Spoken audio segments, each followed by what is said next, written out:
This is the Good Neighbor Podcast, the place where local businesses and neighbors come together. Here's your host, Jeremy Wolf. Well, hello, everyone, friends, family, wonderful community. We are back with another episode of the Good Neighbor Podcast. And today I am joined by Michael Spitzer. And Michael joins us from Adam Good Services. Michael, welcome to the show, brother. Thank you so much for having me, man. It is an honor and a pleasure to be here today. Oh, the pleasure is all ours, my friend, for sure. Always happy to spotlight local businesses in the area and learn about what you do. So why don't we start there? Tell everybody a little bit about what you guys do at Adam Good Services, and then we shall proceed accordingly. Yeah, Adam Good Services. For years, I worked for another company called My Carpet Cleaner, which serviced Miami-Dade and Broward County, where we did carpet cleaning, we did pressure cleaning, we did floor waxing. I mean, you know, all the good stuff of cleaning. Unfortunately, my friend and, boss at the time decided to move to Kansas. So I was doing that part-time, so I decided to go ahead and open up my own business. And especially now that I've relocated to Broward from Dade County.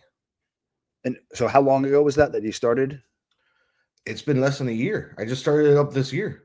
Ooh, a newbie. Yeah, I'm fresh. I'm very the entrepreneurial leap of faith, as they call it. Well, so like I said, I was working for my friend part-time doing that. And then when I'm not doing this, I also do DJing and stuff like that. I'm actually really well known underneath the name DJ Power Mike. DJ Power Mike? Yes. I do the old school skating rink stuff, like freestyle, disco, things like that. Yeah, very cool. I want to talk a little bit about the DJ stuff. I actually messed around in my past. I'm big into music, but I want to dig a little bit more into the business that you just kicked off, Adam Good Services. Correct. So you're servicing. So first of all, where are you based out of? You're here in Broward? Like where are you? What city are you in? Actually, technically, I'm in Hollandale, but my services, I travel all over. I'll go anywhere. I'm really gearing towards Broward County. Okay. Because I mean it's my new home and I love it. So okay. Yeah.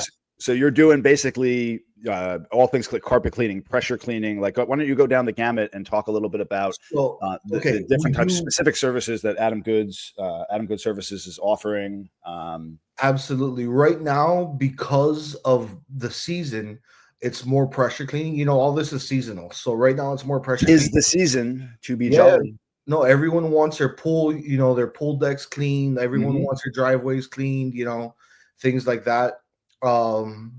Like I just had and it's sad, but you gotta sometimes tell customers, listen, I don't think it's a good idea. I had a guy that wanted me to pressure clean his driveway that was painted. I'm like, hey, I'm gonna lift up the paint, and it rains every day right now. It might not be a good time to do that. And he was like, okay, I'll call, maybe I see him, maybe I don't, but I'd rather be honest with my customers and lose it than, oh yeah, I'll do it. And then they try to paint and it rains and ruins everything. So you're gonna have a hard time getting away from the rain right now in Florida in the summer. I mean, it rains. I mean, listen, I'm a native here. I'm a native from South Florida. I'm third generation. So, I'm used to the rain every day in the summer. The carpet cleaning we do as well. We do, of course, area rugs. We do carpets. We do beds. We do sofas, chairs, things like that. Anything, that is, as long as it's not leather, we can go ahead and clean it. Just cleaning, though. You don't do any reupholstering, do you? No, I don't do any reupholstering. I don't do any reupholstery. Sorry, And also, what I'm about to get into now that I'm actually training with, is being able to do grout cleaning. Okay. And tile cleaning. So I just invested in that machine, and we're gonna go from there. I'm getting the training from the manufacturer actually about how to use it properly. So yeah. Okay, so pressure cleaning, you're doing like outside pool areas, driveways. Correct. You also do like whole home pressure cleaning as well? I don't do roofs. No roofs. Right now, just because I have the equipment, but I don't have all the hoses. And right now I'm just a one-man show, unfortunately. But yeah, I could do the house, like the walls and stuff like that. but really I focus more on driveways, sidewalks, patios, things like that. Okay. You know, so Very good. So when it comes to cleaning, I guess like carpets and I guess like all across the board with what you do. Yeah.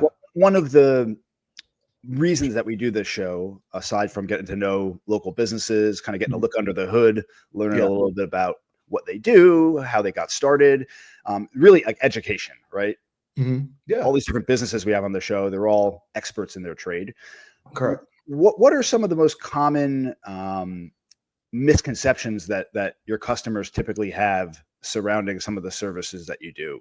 I'm thinking in my mind about like the cleaning, the carpet cleaning. Is there anything that comes up? Yeah, there is, and this is something that I tell all my customers, especially with the carpet cleaning. You know, some people think, oh, it'll remove all the stains. I will try my hardest, but I can't guarantee all the stains are going to be removed. You know, it's a little bit easier on concrete, but on carpet, you know, don't get me wrong, a lot of them do get removed, but sometimes there are some left behind. And a carpet cleaner that tells you, oh, I can remove any stain, is lying to you, to say the least, you know? And yeah, that's a big misconception. They think everything's going to be, you know, removed. Another big misconception is, oh, it dries up really, really fast. No, it takes about an entire day to dry, you know? So that's a big misconception. The pressure cleaning, something I try to tell, and I've had this issue, and I had to tell customers, hey, you need to move your cars far away because there's a lot of overspray with pressure cleaning, and sometimes it gets on cars, things like that. So, you know, people think about that before you know, decide to hire someone. Where can I move my cars or anything that I don't want overspray on? Okay. Yeah, those are big misconceptions. So pretty new into this, this new venture.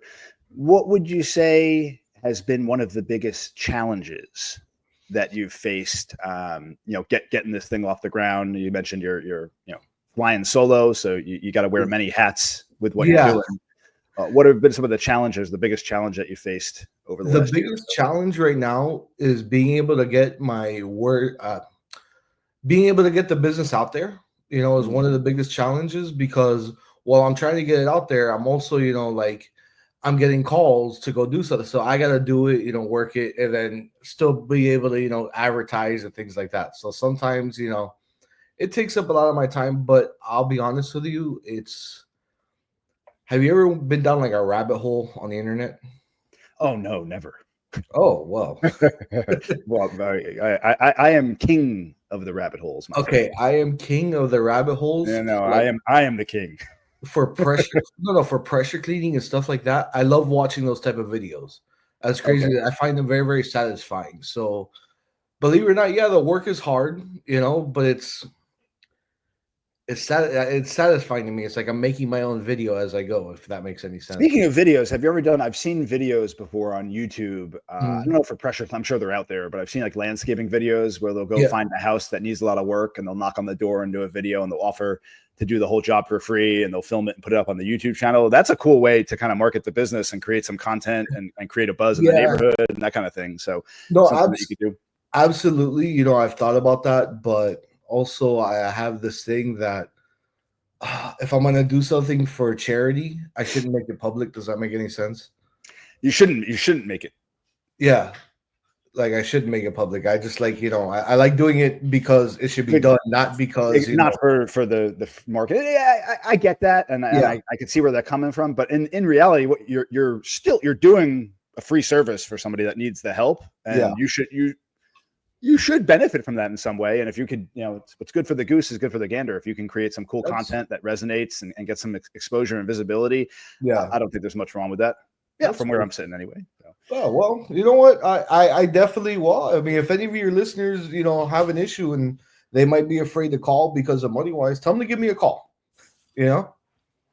So that might be interesting. I might just, I might do that. You hear that, everyone? You're listening to this? You're looking outside and all you see is dirt all over your place, and you're not in a position to fix it. Well, give Michael a call. He'll help you out. He's a good dude. Very cool.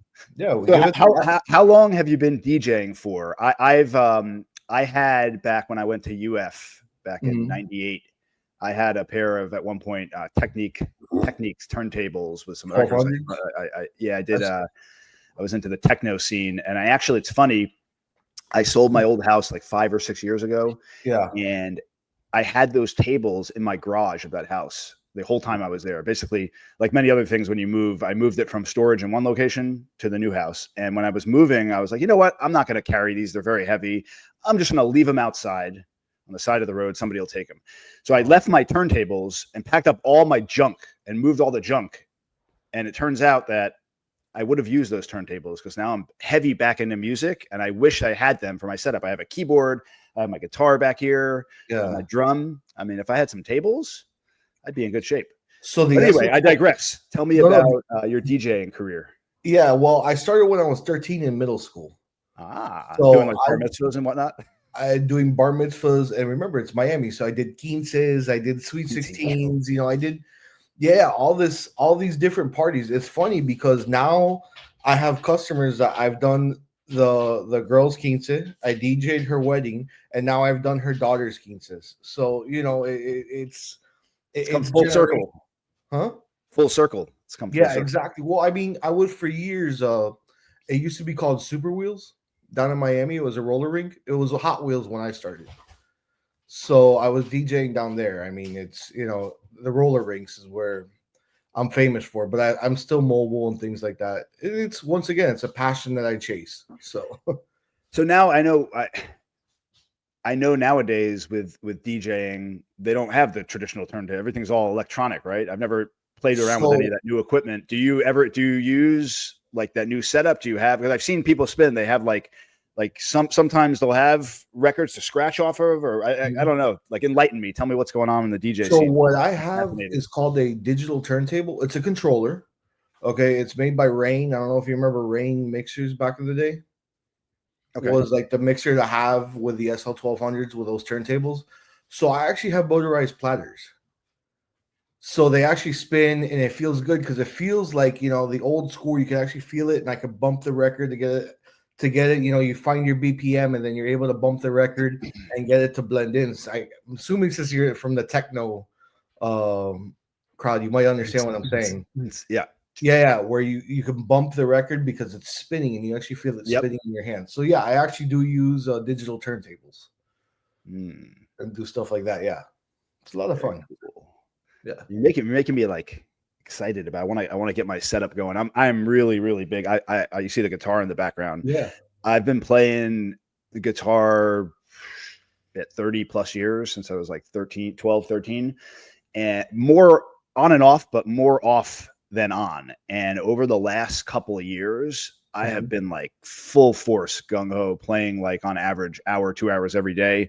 I never really studied music before, and now I'm starting to learn music, and I'm really, really getting into it, and it's opened up a whole new world of possibility for me. I'm really excited. I gotta admit, I'm so jealous of you because I have these sausage fingers, and every time I've ever tried to pick up a guitar and play it, I always end up hitting the wrong strings. Every time I do a piano, I hit the wrong, like 2 keys at once, no matter, and I've tried, I took classes and everything. The only instrument I was able to play was either the drums or the bass guitar. Those are that's just a matter like anything else. Okay. So you have an impediment to doing the thing because of the fingers, but I'm thinking like one in particular. There's a guy, I haven't really looked at his hands, but he's a very, very, very hefty guy. So I can only imagine he has very, very thick fingers. His name is Kingfish. I can't remember his name. He's a blues guitarist. He's this black guy. He's got to be like, I don't know. He's short, and he's got to be like 250 pounds, maybe even more, maybe even 300. So he's got to have chubby, and he plays like an animal. So I am willing to bet, Michael, given the requisite amount of practice, you could find a way, and you could actually find a way to make it work for your advantage on the guitar, because part of playing the guitar comes with a feel, like when you're soloing and playing, like bending the strings and creating vibrato, and the bigger digits you have, the more intensity you can get when you do that. So there's hope for you left. There's hope. I mean, I found it in the bass, Maybe also because I'm a little bit rough, so I was able to actually slap it, and things like that, and it was just easier for me to press down and not hit to hit the right key, the fret at the time I needed. Slapping the bass, man. Yeah, man. Yeah, exactly. Exactly. Very cool. Cool. So slap it around, Yeah, man. So what would be one thing that you'd like to leave our listeners with about your business? Just starting off, solo operator here. You've already told everybody that reach out. If you get somebody that needs help, you're going to help them for free, which is fantastic. But what would be one thing that you'd like to leave all our listeners with about your business that you'd like them to know? Listen, I just want them to know that, number one, I'm passionate about, like I said, I'm passionate about cleaning, about making it clean. Number two, I also like to be honest. I would rather not get the sale, not get the gig, because I'd rather tell somebody, listen, it makes no sense to clean this carpet. It makes more sense to replace it. You're not gonna, things like that. I'm not out there. Yeah, I'm trying to make a living, but I'm not out there to rip people off, and in this industry, unfortunately, I've seen it all too much, with other companies and things like that. I've just, working in that industry, I've seen it where people are like, oh, these people are idiots. They paid us $200 to clean their carpet, but that carpet's not worth cleaning, Yep. So, that's just what I'd like to leave them with, definitely reach out, and yeah, I would, like I said, I'd rather be honest and lose it than, lying and, oh yeah, I made $200 today. There's a saying, of course, I'm from Miami. Sometimes you shouldn't swing for the lowest mango in the tree. Sometimes you should just wait for the right mango to drop, Oh yeah. Yeah. I appreciate that. And that's one of the things I love about what we do here in this platform and getting to know local business owners that provide services is that feeling of comfortability that comes, like when I bring somebody over to do a service or whatever it is, I can't stand when I have to go, for instance, call a plumber or whatever, and then I don't feel like I know them, so I don't have anything to compare it to, and then I have to call 3 or 4 different places. They come out, they give me quotes, and I don't know anything about this subject. I'm wasting my time and energy trying to compare things that I don't even know about. I'd much rather just have somebody that I know does good work, that I've met the owner, or at least I know I've heard him talk. I feel comfortable with him. I know he's got my best interest at heart. He's not going to take advantage of me. So they can come over and give me a quote and I don't have to question it. It's like, all right, this is fair.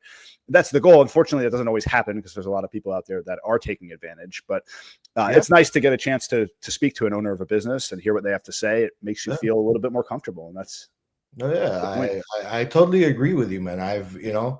And also I like shopping small business. So support local. Yeah. I mean, if you can, right. Rising tide lifts all boats. We want to invest back in our community here. 100%. Absolutely, man. Absolutely.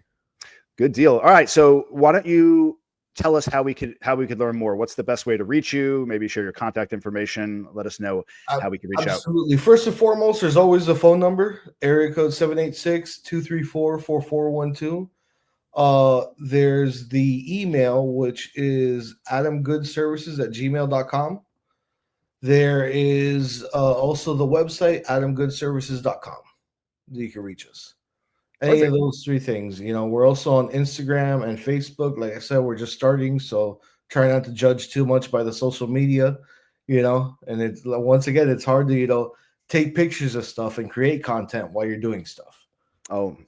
It's going to blow up as soon as you start doing those freebie projects. Good. Well, I already did one, so with a pressure cleaning, I did one. So yeah, it's definitely I get it. So very good. And we will, of course, we'll put a link in the description to all of your contact information. So if anybody missed it, they can definitely get your digits and reach out for help. Cool, man. Michael, pleasure meeting you, brother. Thanks for coming on the show. Yeah, definitely, man. Be safe and rock on, brother. Yeah, likewise. And everybody, thanks for tuning in, and we will catch y'all next time on the next episode of the Good Neighbor Podcast. Everyone take care, have a wonderful day, and stay blessed. Thanks for listening to the Good Neighbor Podcast, Cooper City. To nominate your favorite local business to be featured on the show, go to GNP.com. gnpcoopercity.com. That's gnpcoopercity.com, or call 954-231-3170.